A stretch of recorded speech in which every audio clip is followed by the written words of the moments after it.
Hello बच्चों, आइए प्रश्न को देखते हैं। तो प्रश्न में दिया है व्हीटस्टोन सेतु क्या है तथा किसी विलयन की चालकता ज्ञात करने में इसका क्या महत्व है। आइए मुख्य अवधारणा की चर्चा करते हैं। मुख्य अवधारणा। तो प्रश्न में क्या दिया है कि हमें व्हीटस्टोन सेतु क्या है यह बताना है। व्हीटस्टोन सेतु किसी अज्ञात प्रतिरोध का मान ज्ञात करने के लिए वैज्ञानिकों ने 4 प्रतिरोध, एक सेल तथा एक धारामापी का उपयोग कर एक युक्ति बनाई। इसे व्हीटस्टोन सेतु कहते। तो व्हीटस्टोन क्या होता है? किसी अज्ञात प्रतिरोध का मान ज्ञात करने के लिए वैज्ञानिकों ने 4 प्रतिरोध, एक सेल तथा एक धारामापी का प्रयोग करके एक युक्ति बनाई।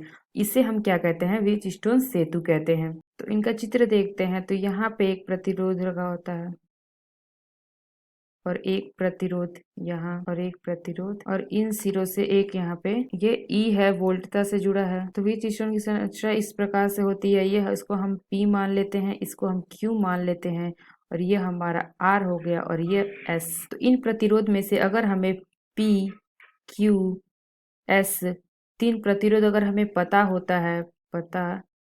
है तो हम आर निकाल सकते हैं, निकाल लेते। इसका जो सिद्धांत है, इसका ये सूत्र आता है P बटे R बराबर Q बटे S। इससे हम R निकाल लेते हैं। तो यहाँ से अगर हमें P Q S पता है तो हम यहाँ से R निकाल सकते हैं। तो ये हमारा होता है व्हीटस्टोन सेतु। तो यहाँ पे आगे हमें से पूछा गया है किसी विलयन की चालकता ज्ञात करने के लिए इसका क्या महत्व है। चालक की चालकता को मापने के लिए चालकता सेतु का प्रयोग किया जाता है। तो किसी चालक की चालकता को मापने के लिए हम चालकता सेतु का प्रयोग करते हैं, और यह किस पे आधारित होता है? यह आधारित होता है व्हीटस्टोन सिद्धांत पर आधारित होता है। तो किसी चालक की चालकता को मापने के लिए चालकता सेतु का प्रयोग किया जाता है, और यह किस पे आधारित होता है? यह व्हीटस्टोन सिद्धांत पर आधारित होता है। और जिस विलयन की चालकता ज्ञात करनी होती है उसे एक विशेष प्रकार के सेल में रखते हैं, जिसे चालकता सेतु कहा जाता है। तो प्रश्न में हमसे क्या पूछा गया था कि किसी विलयन की चालकता ज्ञात करने के लिए इसका क्या महत्व है।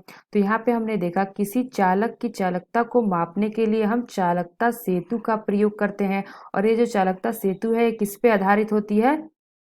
व्हीटस्टोन सिद्धांत पर आधारित होता है। और जिस विलयन की चालकता हमें ज्ञात करनी होती है उसे एक विशेष प्रकार के सेल में रखते हैं, जिसे हम चालकता सेल कहते हैं। तो आशा करते हैं आपको समझ में आया होगा। धन्यवाद।